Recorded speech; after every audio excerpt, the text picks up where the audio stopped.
it out. Who's fit? On the real battlefield, this is what a roadside bomb can do.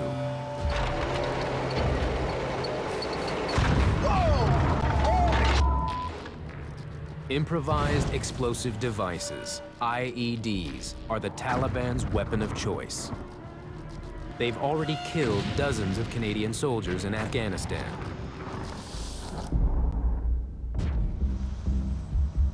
The test. How well will the platoon handle the chaos and stress of an IED attack? One soldier has a life-threatening chest injury.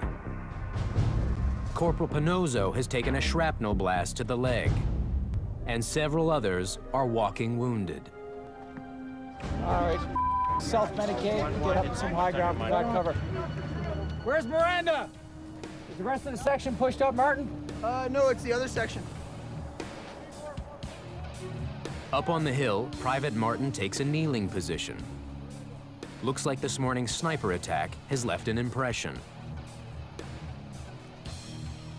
Sergeant Bind, move your lab up closer to these guys, give them security. Suck your section in onto this mound, so we're not spread out. After the IED blast, the distance between Lieutenant Cox's labs has increased. The farther apart they are, the less the soldiers are able to protect each other. Okay, we gotta push all the labs back. It's too big. But as they rush to close up ranks, they leave the government vehicle out in the open. Get out of the way! Get that other vehicle back here! Go get the government of Afghanistan vehicle back here! Yeah, get them to come back in between the labs.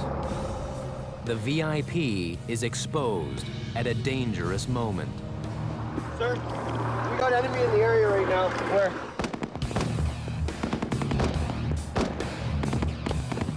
A couple of 100 meters away, an enemy sniper takes a fatal bullet.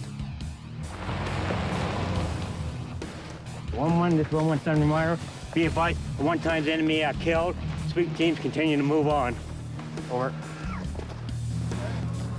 I got 2 enemy dead right here. Some soldiers are still making it too easy for the enemy. Up on the hill, Private Martin is standing tall, again. A full half hour after the IED hit, the platoon finally sends out a 9-liner, or casualty report. The chopper's coming in 10 minutes. We're gonna fly you out to a hospital. This might be too late if the injuries were real. 1, 2, and 3. This test is over. Privately, Lieutenant Cox is told that he's done well this afternoon. But what do they leave out there? The VIP. But the mission is still to move the VIP from point A to point B, right? So don't leave them hanging because we took casualties. not everyone will get away with a slap on the wrist today. Sergeant Major Kevin Donovan gathers the platoon's sergeants and tells it like it is. You gotta direct these guys. And you know what? Sense of urgency. Rounds are coming down and guys are watching. The troops still aren't playing for real. It's the responsibility of the combat veterans to change that. You're there to say, get your ass over there.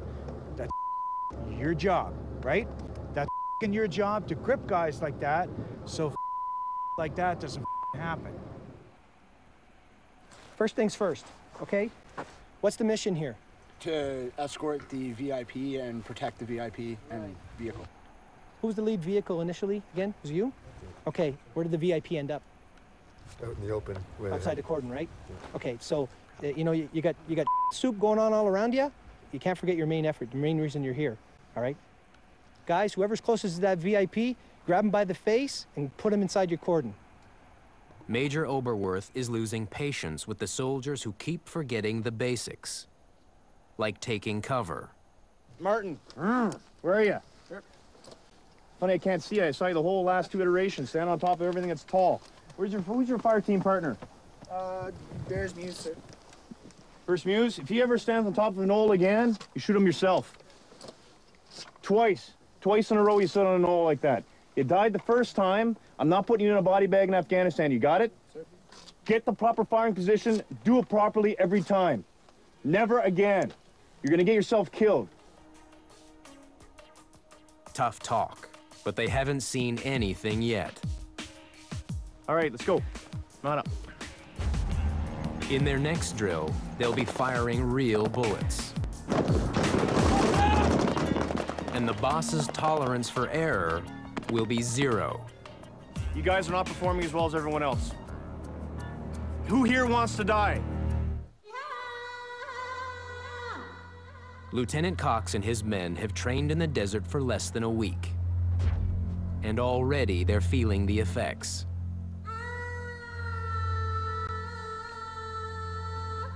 In Afghanistan, they'll have to live in the dirt for weeks on end.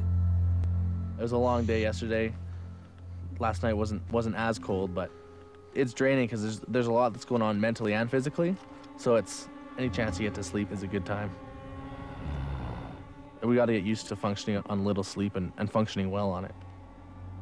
This is a bad day to be dozing off. Are there any questions on the 45-degree safety angle?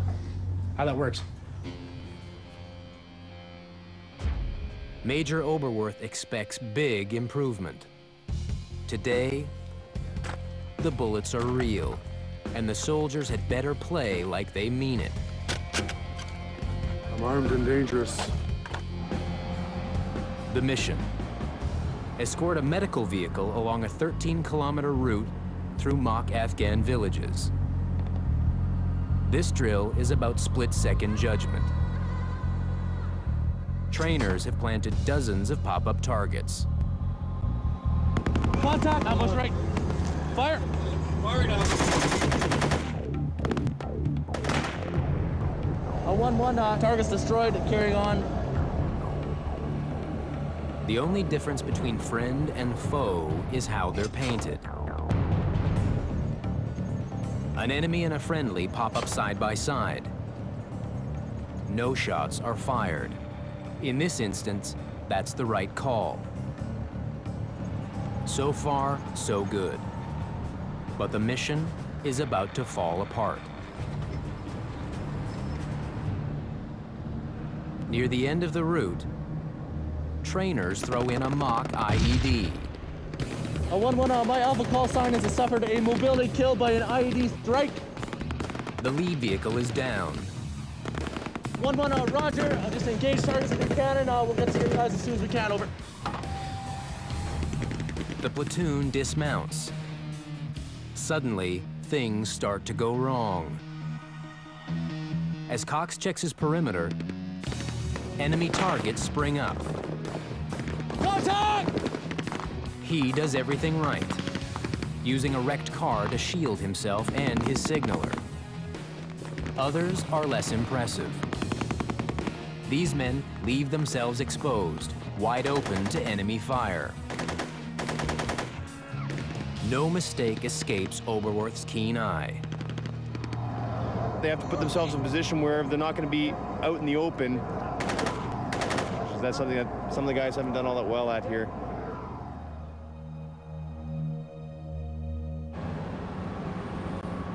Rolling back to base, Oberworth knows it's time to read one platoon the riot act.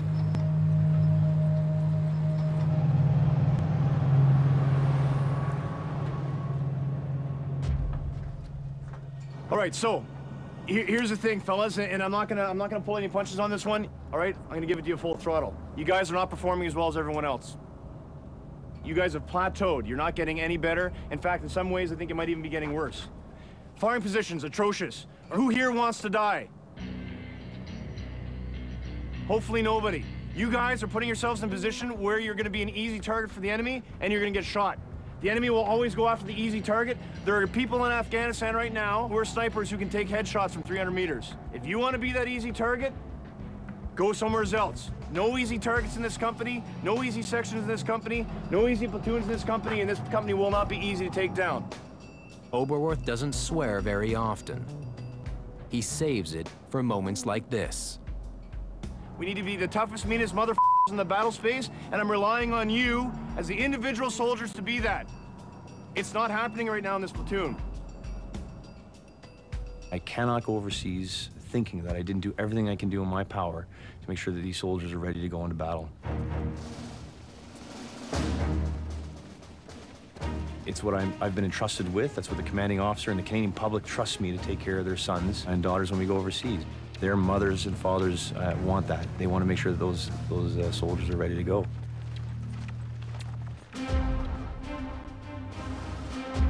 From here, it gets tougher. In week 2 of desert training, it's all-out war.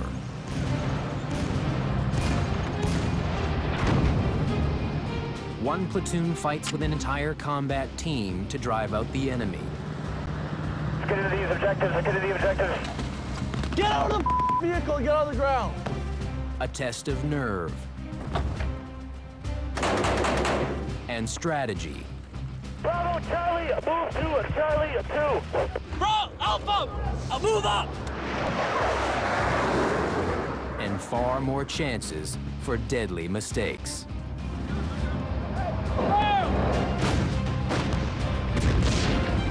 That's next time on Combat School.